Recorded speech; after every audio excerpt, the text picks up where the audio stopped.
நியூஸே, அதாவது தினந்தோறும் டிவி பார்க்குறான், நியூஸ் பேப்பர் பார்க்குறான். அந்த நியூஸ் பேப்பர்கள் எல்லாம் போடுற செய்திகள் என்னவா இருக்குது?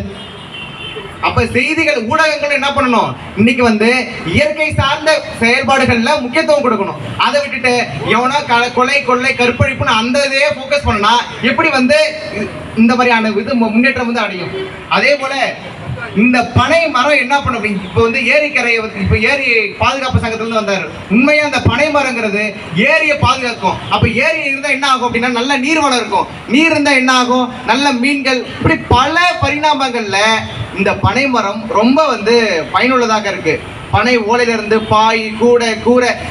நான் வீட்டில் இருக்கேன். ஒரு அன்றாட வீட்டில் நான் இருந்த வீட்டில் என்ன இருந்தது?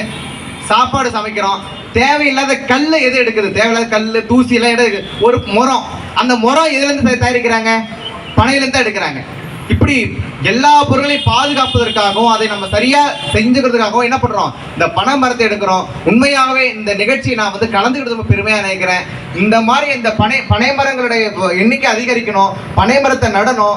இந்த இயற்கையை பாதுகாக்கிறதுல பனை மரம் முக்கியமான பங்குங்கிறத கண்டிப்பா புரிஞ்சுக்கணும். கூட்ட குறைவுலாம் கிடையாது. இது மிகப்பெரிய கூட்டம். ஒவ்வொருத்தருமே மிகப்பெரிய தகுதி வாய்ந்தவர்களும் மிகப்பெரிய பலம் வாய்ந்தவர்களும் தாங்க இருக்கிறாங்க. ஒரு வழக்கறிஞர் அவங்க அதாவது குற்றம் அந்த மாதிரியான துறைகள்லாம் விட்டுட்டு இயற்கையை பாதுகாக்க வந்திருக்காங்கன்னா அவங்க எவ்வளவு பெரிய ஒரு துறையை கையெடுத்திருக்காங்க, எந்த மாதிரியான பணிகளை கையெடுத்திருக்காங்க நம்ம பாராட்ட வேண்டும். உண்மையாகவே நன்றி, வணக்கம்.